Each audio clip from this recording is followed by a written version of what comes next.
We have quite a bit of breaking news on this Friday, the 22nd of March, 2024. So we're going to cover it this way. Not sure exactly how to make it work. So we're going to do it like this and see what happens. If you respond to it, that's great. We've already posted some hot takes on both Candace Owens and Chris Christie. Those out there in the shorts as well. But check this out. See what you like about this one. Three stories that just more or less happened just now. One a bit from the earlier part, but let's get to that in a moment.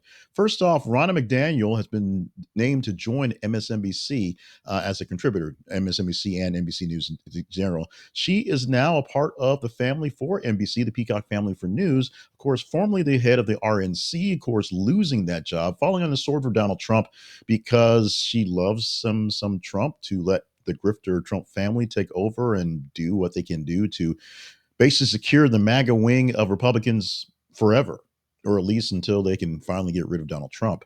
We'll see what happens as that's happening. And we're seeing right now lots of hate on the Twitter/X for people who already hate MSNBC for not being liberal enough and having all the weird sort of Republicans there, adding a new big time Republican that actually supports Donald Trump, which makes that whole thing harder to swallow.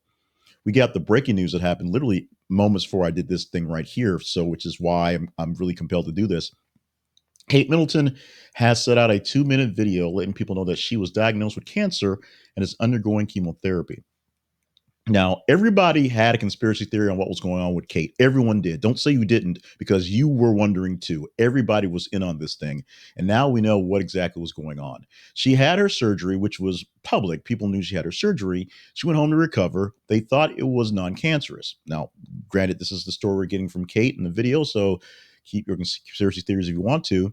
She said they found out that afterwards that the surgery was successful, but there was signs of cancer that were there. She is now undergoing early stages of chemotherapy, and the biggest thing they wanted to do was not turn this to a national scandal, which they did by mistake, and keep the kids in school and wait for spring break so they can kind of deal with it on their own before the internet went nuts with it. The internet is going nuts with it now, as far as it's been going nuts with before. Now, with what we believe is a truthful statement to where and what's going on. With all that happening and other just weird breaking news stories happening, the letdown that the Gaza ceasefire led by the United States that the UN Security Council is trying to put through failed is a letdown not only of the actual policy, because lives are being lost here, but a letdown in a news story of importance because it's very important. But then Kate Middleton came out and did her video. So that's going to overtake the Twitter. It is what it is. So what happened?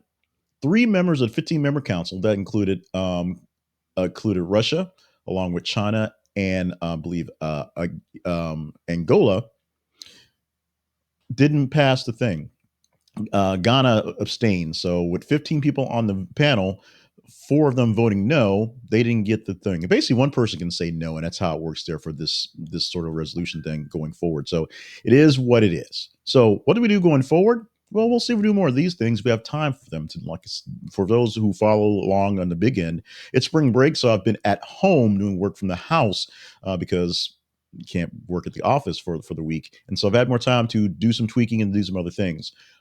Is the tweaking working? Is the stuff we're implementing working? Is it not working? Let us know in the comments. Let us know by emailing us at the conversation inbox at gmail.com. And make sure you show up this weekend for the weekly wrap up, top 10 stories of the week. Ironically, only 4 of the stories in the top 10 were stories we talked about throughout the week. The story of the week, one of those 10 stories becoming a longer form story like this one here. And on Monday, we'll return for things you might not have heard. Also, hot takes all weekend long on the YouTube shorts and on TikTok, because we love those two things. And look for newsletters and other things drops, and maybe even another long form thing like this one if we get something to write in quickly. 3 quick stories that happened in the moment. Will this fill the feed? Will you fall in love with something like this? Or will it be something else we just sort of toss it wayside because it doesn't work out? Only you can tell. Thank you.